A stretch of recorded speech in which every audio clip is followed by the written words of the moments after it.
I took cold revenge after a DNA test proved my wife cheated. Her baby wasn't mine, so I walked. Joseph and Jessica first met at a church event in their East Coast city. They shared many interests: the beach, movies, professional sports, running, volleyball, and parties. Everyone thought they were a perfect match. They became a couple during a volleyball tournament when Joe's friend Liam, who was supposed to be Jessica's partner, had to drop out. He called them and said, "I can't play. You two should team up for the tournament." They agreed and practiced just a bit before the tournament. Jessica was fearless, diving for the ball and setting it up well. Joe was tall and strong, delivering powerful punches. They were perfect partners on the court. They won the tournament and celebrated with other teams at a bar. Jessica frequently touched Joe, showing great interest in him, and he was captivated by her beauty and touch. That evening they went to her apartment. She kicked off her shoes and relaxed on the sofa, and he sat next to her. "Wow, what an incredible day," Jess sighed. "This means a lot to me too," Joe said. "When Liam couldn't play, I thought we'd lose. When he introduced us, I thought you were cute but didn't expect we'd win." "Well, we did," Jess replied. "I think you're amazing at volleyball." "Do you really think I'm cute?" "Something like that." The win and the party made everything feel surreal. "I really like you," Joe said, quickly kissing her forehead. "I couldn't have imagined today would be this good," Joe continued. "It's unreal when a friend asks you to team up with someone so attractive that you can defocus. Then it turns out she's not just pretty but really good at volleyball too." "Yes, it was a great day," Jess said. "Do you still have a dry mouth and feel dizzy?" "Yes," Joe admitted. She moved closer to him, her face inches from his, and ran her hand up his thigh and along the edge of his shorts. "How do you feel when I do this? Does it help?" Jess asked. "It makes me feel more dizzy and dry," Joe confessed. "And this?" She lifted her hand up the fly of his shorts to his waist. He lost his breath. "It adds another dimension I can't describe." She leaned closer, looked into his eyes and said, "This forces me." "What do you mean?" Joe asked. "It forces me to focus on how you turn me on rather than your volleyball skills," she clarified. "I have other skills besides volleyball," Joe remarked. "I'm not thinking about skills right now," she replied. He leaned in and kissed her. He felt the softness of her lips and her tongue against his. After a moment, he pulled away and looked at her beautiful face. "Why are you smiling?" she asked, her eyes sparkling and lips moist. "I'm amazed by your perfect lips, graceful eyelashes, and cute freckles." "You're perfect, Jessica," Joe said. "This is all just overwhelming," Jess murmured. They were silent for the next 2 minutes. A tear rolled down her cheek. She moved closer and kissed him again, her tongue pressing against his. Her hand moved to the front of his shorts, testing his arousal. "I want to see what else I can make you feel." "Come with me," Jess said. She led him to her bedroom. She quickly pulled down his shorts and removed his shirt, then took off her sleeveless t-shirt, revealing her lace sports bra. She smiled as he glanced from her eyes to her bra. She removed her shorts and underwear, and his mouth opened slightly at the sight. She smiled widely, then slowly removed her bra. She approached him, grabbed his arousal, and her touch took his breath away. "I love making you feel like this, Joe," Jess said, without breaking eye contact. She pulled him toward the bed. "I want you to make me feel something." She leaned back against the bed, loosened her grip, and placed her hands on either side of his face, pulling his head down. Within minutes, he proved he handled this task as well as volleyball. Just before her first climax of the night, a thought flashed through her mind. "She is perfect."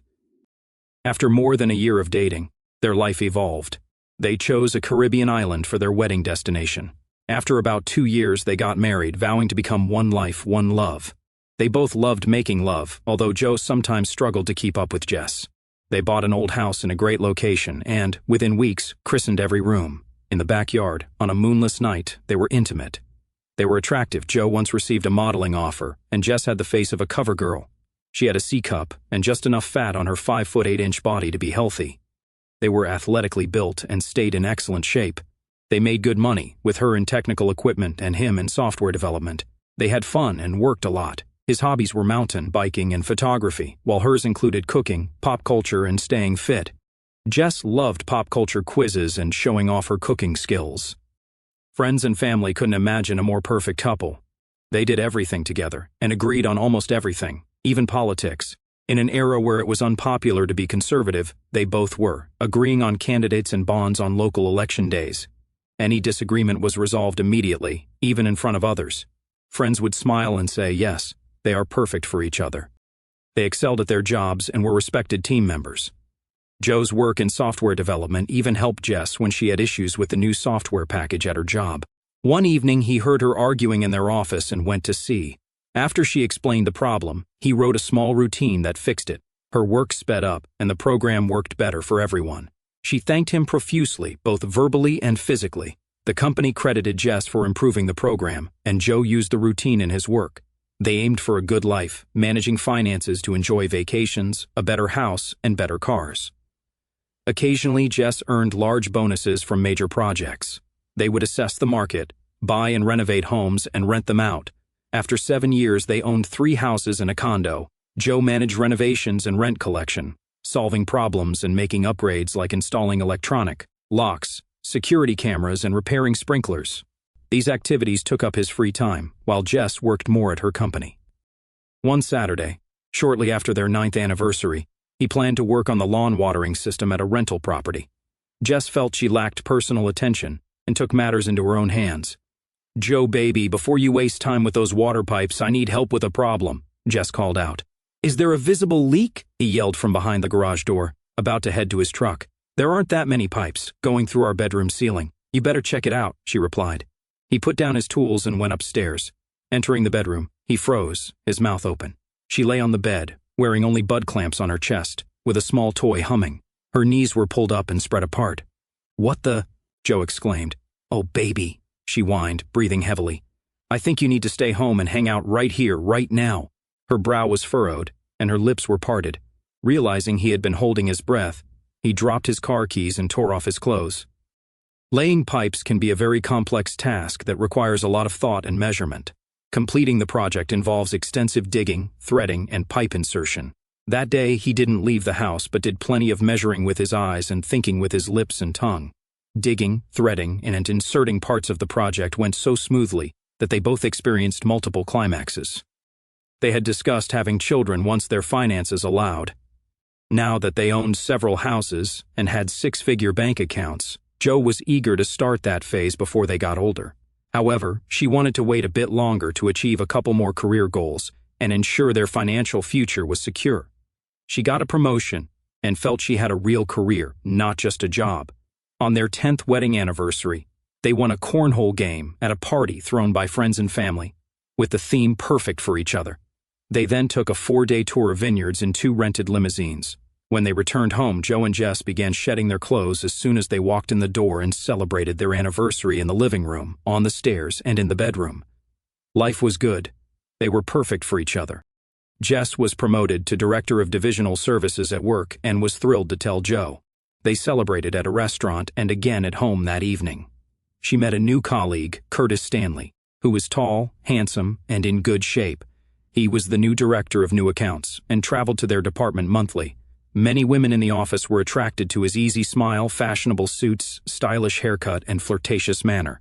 Her workplace discouraged romantic relationships between different levels of the organizational chart, but there was no strict rule against relationships at the same level. The CEO, Miriam, was a divorced mother of 2 who enjoyed the company of handsome young men. Curtis noticed Jess and thought, "Damn, Jess is one hell of a hot thing." And after learning about her perfect marriage, he decided that no marriage could be perfect without some physical adventure. Curtis and Jess went to lunch several times to discuss business since they were equals. Curtis did thorough research on her husband's job and her favorite places, activities, and foods. He saw that she was genuinely proud of her accomplishments and her recent promotion. In meetings and lunches, he often steered conversations to highlight her achievements and made her feel good about herself, telling her she was becoming a better person and more valuable because of her success. Their company focused its new account work on New York because it had several potential clients there, and his targeted accounts fell within Jess's zone. He frequently asked her to come to New York to explain how her division would provide excellent service once a client signed a contract. She excelled at this, and he ensured her contributions were highlighted, earning her praise from her boss and colleagues. He had deftly steered workplace discussions to emphasize her value and quality, making it clear how much the leadership team appreciated having someone of her caliber. When she visited New York for meetings, Curtis made sure they went to the best places and most interesting events. Jess looked forward to spending time with Curtis. A few months after her promotion, she became engrossed in this, and she and Joe were making love less frequently. Joe initiated a few discussions about their relationship, which usually turned into her complaining about work and stress. To make amends, she planned to surprise Joe for their anniversary by booking a September trip to Italy, a place he had always wanted to visit. She told him about it in May, and they celebrated by spending the day in bed or looking at places to visit during the trip. A few weeks later, her company scheduled an executive retreat for July in Miami, and she had to attend. She made a big decision and told Joe about it over dinner. "Joe, honey, I have bad and good news. What do you want to hear first?" "Just put it out there, baby," Joe replied. "Okay, I've decided that to save money so we can continue to grow our family, the September trip to Italy this year is being pushed back to a future date, and we'll be going to Miami in July instead." Joe was silent for at least a minute. "I thought you were having an executive retreat in Miami in July, baby."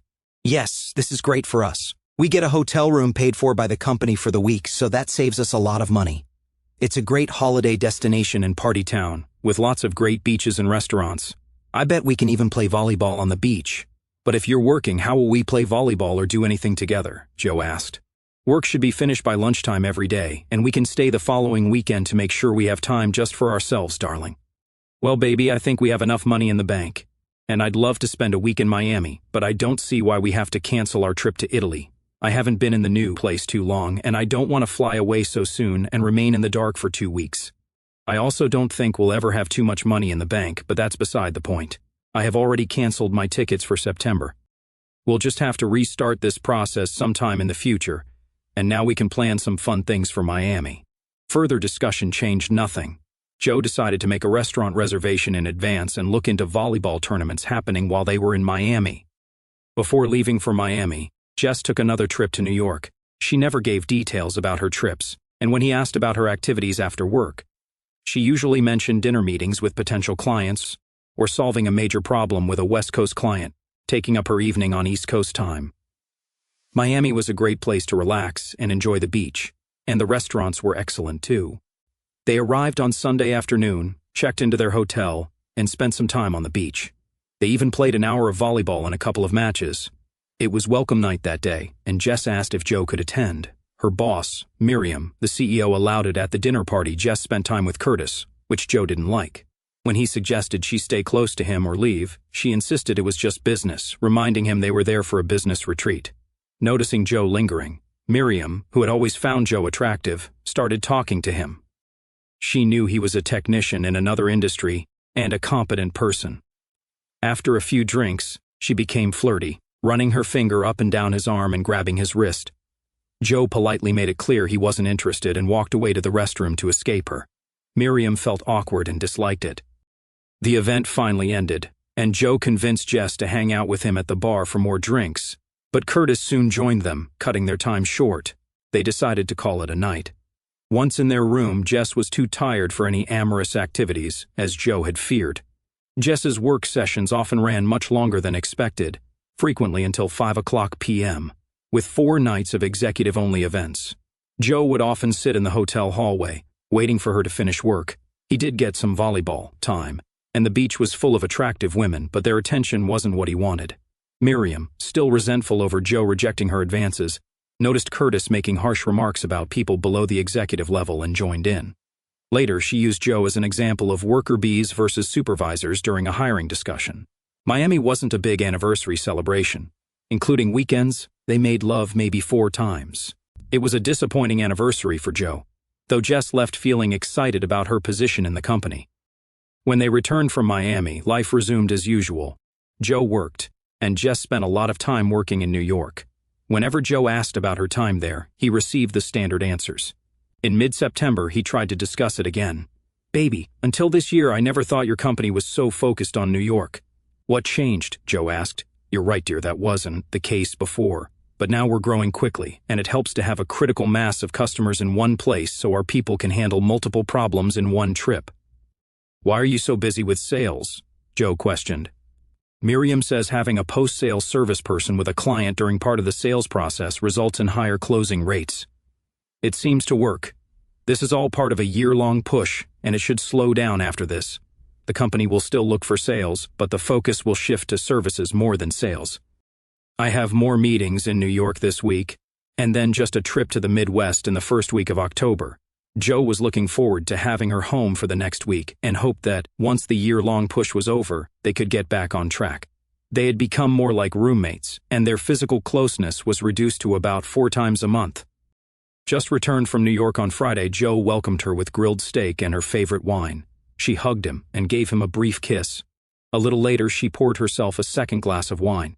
"Thank you for preparing this wonderful meal, dear. It's like a holiday," Joe said. "Baby, I'm just happy you'll be home for the next week." "I hope we can relax a little," Jess responded. "The relaxation will be too short, honey," she replied. "I need to return to New York on Saturday evening tomorrow. I thought you'd be home all next week. What about the weekend?" Joe was clearly upset. "I'm really sorry. This is how the plan falls apart," she said firmly. Joe stood up and silently put away the dishes. She sat like a leader, watching him move around the kitchen and dining room while sipping her wine. They barely spoke. Feeling that the evening wouldn't be enjoyable, he moved into the laundry room and started loading laundry. "Do you have anything I can wash before you leave, Jess?"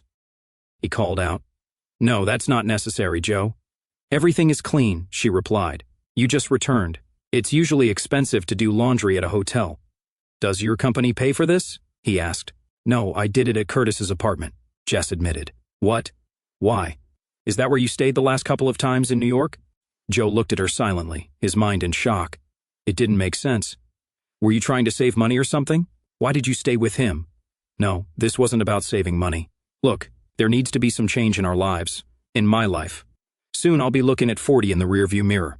When I reflect on my life, I want to see certain things. If my life stays the way it is, these things will never happen. The last 2 meetings in New York brought this all to the surface, Joe. Now, I'm the executive director, working with top managers. I've been collaborating with another director in our company for months. After work, we go to Broadway shows or the Metropolitan Museum of Art. We dine at the Rainbow Room, in places like Luger's, doing fun and elegant things. He always wears impeccable tailored suits and treats me like a queen. These are the images I want to fill my life with. Joe, you're a good guy, and we had great times, but I can't see someone like you in the life I envision. You will always be a good guy, a good-looking guy, content to be a lower-level service provider, the guy who installs door locks and sprinklers. You will never become a leader. You will never be what I want or need. We are just different people." "But baby, we talked about children and our future together," Joe said. "I don't think my body has time to slow down to have babies." "It won't happen, Joe," Jess replied. "Damn, did you sleep with that guy in New York?" Joe asked, his voice rising. "You have no right to ask me that," Jess snapped. "Why not? I'm your husband, the person you married and once said you loved," Joe retorted. "This is my body. I will sleep with whoever I want. If I want to sleep with the entire New York Giants football team, it's none of your business. I think I have never really loved you or should have. You need to understand it was a mistake and be mature about it. I'm filing for divorce, and don't call me baby anymore. It's not appropriate for someone who isn't your wife or won't be. We will no longer sleep in the same bed," she declared. Joe was completely stunned. Various thoughts swirled in his head. Strike this idiot, knock some sense into Jess, throw her out, pack his bags, and leave. What did he do so wrong that she felt the need to look elsewhere? Was he really a lower-class man compared to Jess or this other guy? "Let me try to understand, Jess. You're divorcing me because you prefer to be with another man who you think is better than me, right?" Joe asked, struggling to keep his composure. "Oh no. Yeah, I guess that's a fair summary, Joe. When you were first promoted, you didn't feel it. We celebrated and talked about how this could change our plans for kids. Since then, I've realized we're just different people," Jess explained. "But you always told me we were perfect for each other. Why not now? After spending time with some idiot director, did you get this idea from him?" Joe pressed. "It's not just about him, and his name is Curtis. Others see it too," Jess said. "What do other people say or imply that I'm not good enough to be with you?" Joe asked, incredulous. "People you know and respect," Jess replied. "Oh, really? Like who?" Joe demanded. "Miriam, you know Gloria, the financial director, and another director at work," Jess listed. "Seriously? I thought Miriam liked me." "So, your entire new executive group at work thinks I'm beneath you? Please don't delay, Joe. Are you taking the guest room or am I? It's really not suitable for us to share a bed anymore," Jess said, her tone final. "Oh my God, Jess. I think all this time in New York means you've been sleeping with that other guy," Joe accused. "Joe, please. It's over," Jess stated firmly. "You're right about that, baby. I'll take the guest room," Joe said. Joe headed down the corridor and gathered his things for the night. While Jess was in New York, Joe searched for a family lawyer. He met an attractive blonde with sparkling eyes and a serious expression. When they sat down in her office, she asked, "How can I help you, Joseph? Please call me Joe, and I feel more comfortable with Melanie, or just Mel. I need help with a divorce," Joe explained. "I need details to give you appropriate advice," Mel responded. Joe explained the situation. Mel warned him about the possibility of physical misuse, asked about his feelings on reconciliation, and gave him a list of tasks to complete while she prepared the legal documents. He began taking the necessary steps to separate their finances and other legal relationships, such as car ownership. Dividing up the houses was difficult, so he and Mel worked out a fair offer. Joe notified their circle of friends and relatives. This action prompted an angry call from Jess in New York. "You're an idiot. Who gave you the right to announce our divorce to our friends and relatives?" Jess yelled. "You did, Jess," Joe replied calmly. "When?" Jess demanded. "When you said you were divorcing me and that you'd rather spend your life with that idiot in New York," Joe reminded her. "I expected we would just mention it during family events instead of making a huge announcement. Besides, I didn't give you permission to say that." Jess fumed. "What's wrong with the wording?" Joe asked, confused. Jess read from the note she received from her sister. "Unfortunately, I have to announce that Jess has decided to neglect her wedding vows and take a new lover from her company who seduced her. We will not be able to attend social events or otherwise participate in our former relationship with you as a loving couple. Please respect the sensitivity of our situation and allow us to end our marriage as soon as possible." "What's wrong with this, Jess?" "Makes it sound like I was a fool who let herself be seduced by some smarter or more powerful guy," Joe said, bewildered. "I stand by my opinion, Jess, although it doesn't matter now, does it? This has already been sent to everyone. You wanted a divorce, and I wouldn't stay married to you no matter how much I loved you a week ago.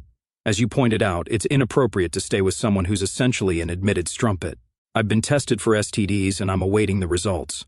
I suggest you do the same. If he slept with you while you were married to me, he could have slept with other fools who let themselves be seduced by him, you fool." She ended the call and almost threw the phone on the table. Although Joe got some satisfaction from this, he still didn't sleep well. He couldn't help but think about what he had done wrong. Thoughts of all the wonderful times they had together kept running through his mind, the trips they took, the places they made love, the ways they made love. The food seemed to lose its taste. Their lawyers did their jobs, and the assets were divided. They each kept their own retirement accounts, and the cash accounts were separated. Credit cards were canceled and reissued to individual accounts. He didn't want to live in the house they had lived in when they were in love, so she got it. He took the apartment since it was closer to the city center and better suited her new self-image.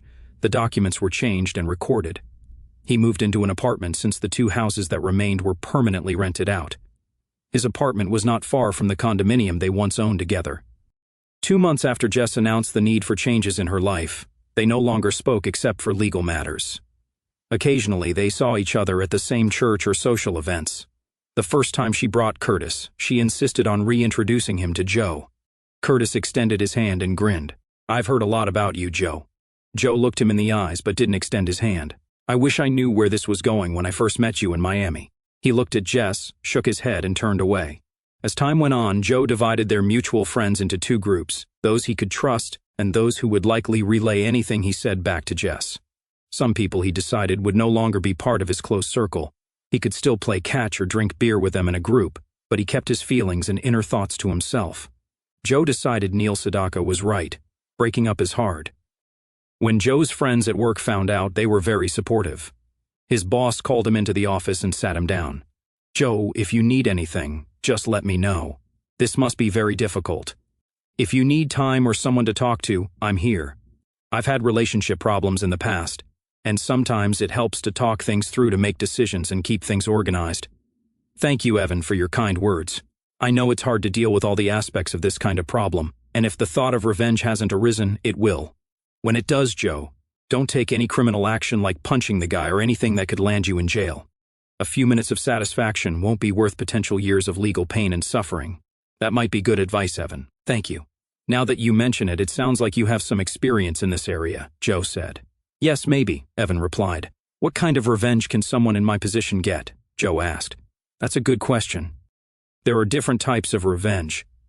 Look at this like a programming problem, Joe. Lay out everything, specifications, risks, unacceptable elements like physical violence, and various areas for potential retaliation.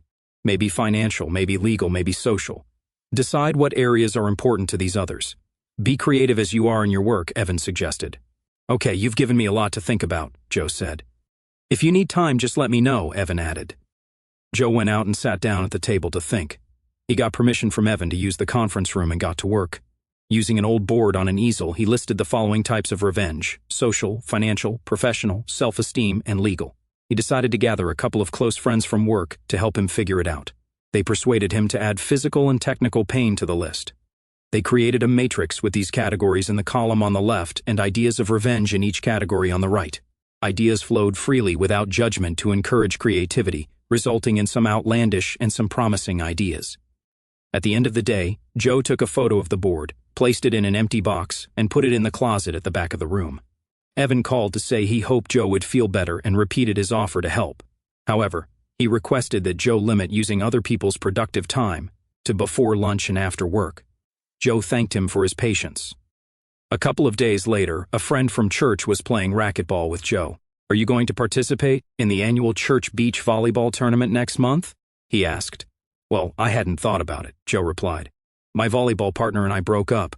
"I know, but it always puts you in a good mood. You might want to join the boys' team or something," the friend suggested. "Probably not this year," Joe replied. "Okay, I saw that Jess checked in and thought of you." "Did she sign up?" the friend asked. "Yeah, mixed couples," Joe said. "Oh, what's the registration deadline?" the friend asked. "A week before," Joe informed him. "Okay, thanks for the reminder," the friend said. After thinking about it all night, Joe took out the board upon entering the office. He drew a new line at the bottom and added sports results to the first column.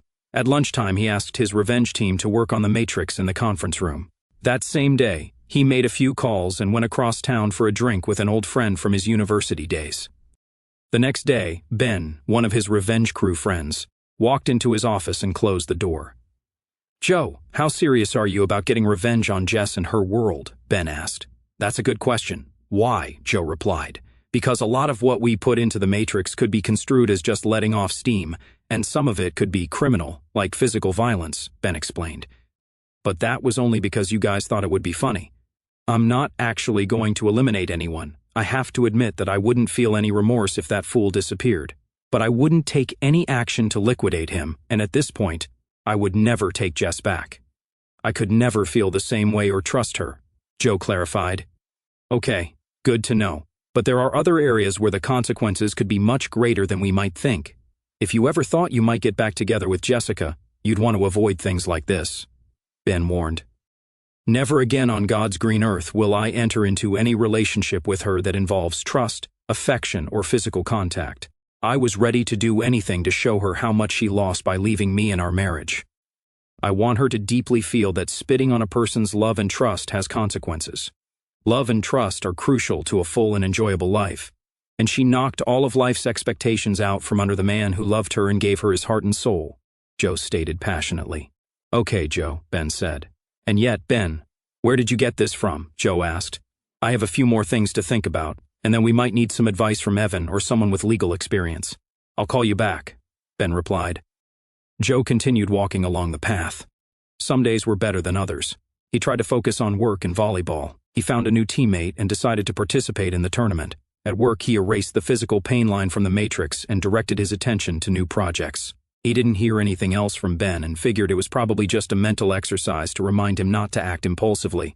His boss didn't comment further on the situation. The volleyball tournament was a big event, attracting teams from neighboring states and other churches as an outreach program. It invited participants not affiliated with any church. It had grown significantly from the Sunday church event that Jess and Joe won 10 years ago. This year, it started on Friday and continued until Sunday lunch after the award ceremony. The churches hosted a huge barbecue feast. Jess and Curtis were quite a dynamic team and made it to the mixed doubles finals against Joe and his new partner, Deidre Hughes. Deidre was a stunning, green-eyed beauty in her 30s with fiery red hair that formed a halo around her head. Her skin was covered in freckles from sun exposure, stretched smoothly over her full-breasted figure, which she covered, with a sleeveless shirt she and Joe wore as a uniform. There was usually a decent crowd for the finals, but rumors of a grudge match drew even more spectators. Everyone wanted to see if there would be any emotional outbursts. The crowd was large. One potential issue could have caused tempers to flare. Joe didn't shake hands to start the match, claiming he had an arm injury and didn't want to risk it before the match. The match went fairly smoothly, favoring Joe and Deidre more than Jess and Curtis. Jess and Curtis were fast and strong, while Joe and Deidre moved like ballet dancers on the court. They always seemed to be in the right place to hit the ball or make a shot. Deidre was stunningly graceful, and her ability to fly into the air at incredible heights to strike or block left the audience in awe. During the second game, things took a different turn. About 5 points in, Joe stopped aiming for the open court and started targeting his opponent's legs. On one of these shots, he appeared ready to hit the ball into the open court, but then redirected it and struck Curtis square in the face, knocking him to the ground. The game paused for a few minutes as they wiped the blood from Curtis's nose. After that, Joe no longer aimed at his opponent. The match ended quickly in straight sets, 21-4, 21-0, a crushing defeat for Jess and Curtis. After the match, the teams met at the net to shake hands. Joe extended his hand and Jess asked, "What about your hand?" "It's okay, ma'am," Joe replied. Then he said loudly, "Good game." Quietly, so only she could hear, he added, "You're a team of losers." Jess yanked her hand away and swung at him, but he dodged as deftly as he had on the court. She glared at him, checking if anyone else overheard. No one was close enough. Many viewers thought Jess's reaction was due to jealousy, seeing her as a sore loser. The award ceremony went smoothly. Jess was upset when she learned that, for the first time, the small engraved plaque on the perpetual trophy would include not only the winners' names but also their opponents' names and the score. At the afternoon feast, Liam asked Deidre, "You seem familiar to me. Have we met before?" "I don't think so, Liam," she replied, "but I get that comment often." "Deidre and I were friends in school," Joe explained. "We played volleyball together. She was always better and made it to the Olympics for the second U.S. team in beach volleyball. She injured her ankle and had to leave earlier than expected, but she was on TV a lot and often gets recognized." "That makes sense," Liam admitted. Later that evening, after Joe took Deidre home, she invited him in for a nightcap. Once she had changed and they were settled on the couch, she said, "I know this started as a rematch, but during our training and today's tournament, I really enjoyed being together and spending time with you, Joey." She leaned over and kissed him. It was a long kiss that ended with her tongue lightly flicking across his lips as they parted. When he opened his eyes, he saw her lips. He noticed their wet contours and slightly unsteady position. His gaze trailed down the graceful lines of her jaw and neck to the top of her bosom. The pattern of her freckles was a sweet counterpoint to her very feminine shoulders and figure. This fascinated him for a moment. He looked into her eyes again. Moisture was beginning to form, causing the green to sparkle in the soft lighting. "Deidre, I would really like to explore a relationship with you, but not now. I initially came to you for your performance, but now I think I may want more. However, right now, it feels too much like a reflection of my past experiences. You deserve better than to be in a remake of an old story. I want to go on dates and get to know the Deidre you are now. This is more than fair. I really appreciate this perspective. I don't want to be anyone's reflection," Deidre said. They finished the whiskey and agreed on a date in 3 weeks. He walked back to his apartment after a gentle kiss. The divorce was final, and Jess and Joe were now living separately, legally. They were aware of some major events in each other's lives because they lived in the same part of town, had the same friends, and attended the same church. Back at work, Ben asked Joe how he was feeling and if he was ready to erase the matrix.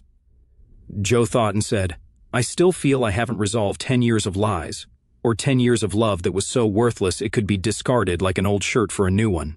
Okay, the idea I had has evolved, and I think we should look at the matrix so you can decide how extreme you want to respond," Ben said. "Extreme? How so?" Joe asked. "This could have long-term consequences," Ben clarified.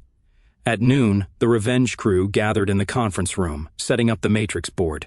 Before they started, Joe said, "Ben came up with a new point in the legal row, but first, let me fix this." Joe rewrote the category physical pain, and in the square next to it, in red, he wrote bloody nose from volleyball. He continued to write in red for the social humiliation of his initial divorce announcement and his sporting humiliation. Red means it's done. Now it's up to you, Ben. After Ben explained his idea, the room fell silent. His remarks concerned 2 aspects of the same action. The first action he had already discussed with Evan and was in the process of doing, but the second was left to Joe. A discussion followed about the pros and cons of the actions. The meeting adjourned, leaving Joe to decide whether to take action or not. Joe took a few weeks to consider his options, and his life moved on. He made his decision and moved forward with his life, which included finding out that Jess was pregnant and living with Curtis in the apartment she got after the divorce. Joe hadn't gone to church since the volleyball tournament, but one Sunday after church, he ran into Jess in the parking lot. "Are you going to congratulate me?" Jess asked. "I thought your hot body was too precious to bear children, Jess, or was his top-class seed too strong to resist?" Joe retorted. "It must have been top class, because it wasn't planned," Jess replied. "Loser." "How long?" Joe asked. 7 months, Jess said. "So, you didn't even wait until the divorce was final to get pregnant. A top-class seed is a top-class seed," Joe sneered. "Loser, as I recall looking at the trophy in the church window this morning, you and the idiot are losers," Jess shot back. "And you're an idiot. Just a simple-minded, low-class idiot. A loser in life who will never achieve anything," Joe spat. "Just in case you're wondering where I am, if you don't see me next week, Curtis and I are going to Monte Carlo for a vacation. A top-class vacation," Jess said. "Loser, keep an air sickness bag handy," Joe suggested, turning away. "Bye, loser," she said as she got into the car. Decisions had been made, actions had been taken, and life went on. Jess's company encountered problems that began to complicate the situation. Miriam was on edge, as were the CFO and general counsel. As with all modern companies, this anxiety rippled through the organization. Several people were laid off, and budgets were tightened.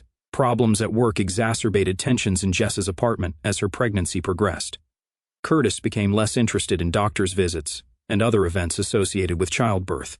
Changes at work interfered with his travel schedule, and he became increasingly irritable. His move to their city from New York did not make him as happy as he thought, and their relationship with the upper class became strained. The root cause of the company's recent problems was identified as a legal issue regarding their software. It turned out that the company they hired to create a critical software product had used a program that belonged to another company without permission.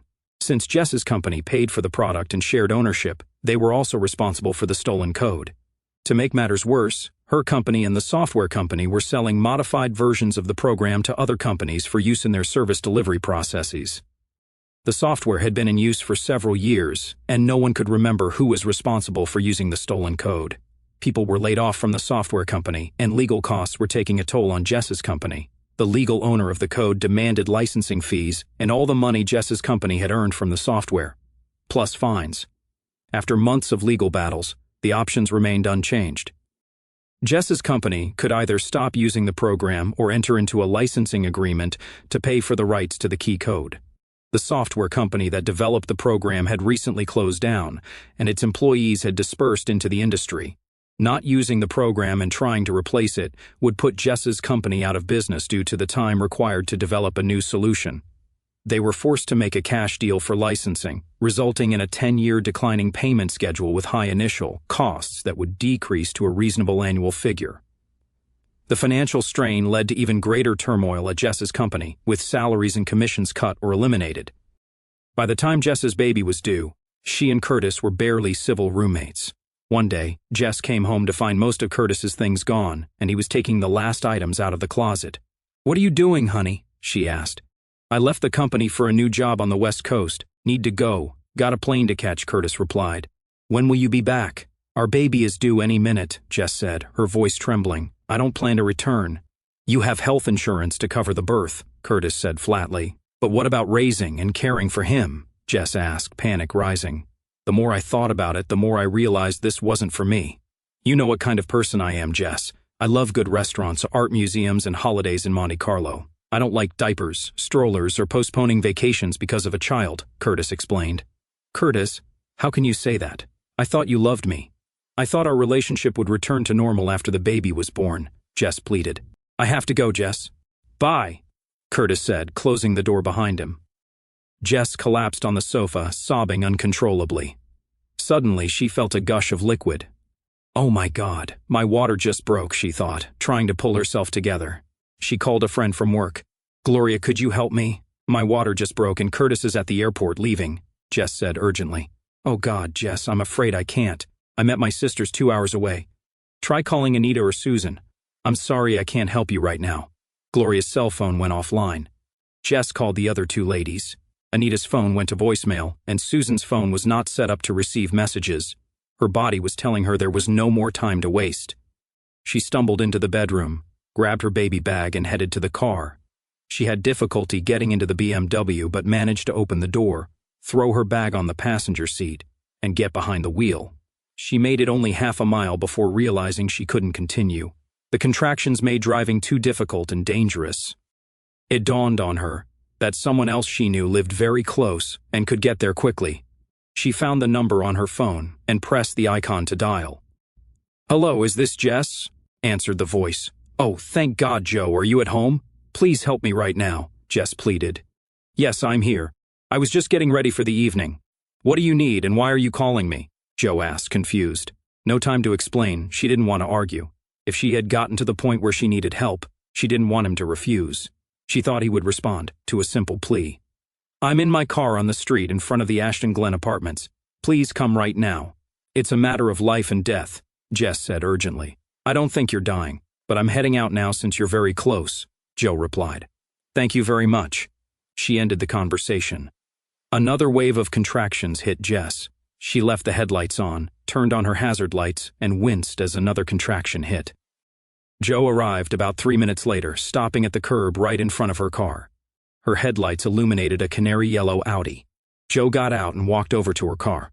She rolled down the window, luckily between contractions. "Thank you very much for coming, Joe," Jess said, her voice strained. "Do you need help with the car, Jess?" Joe asked.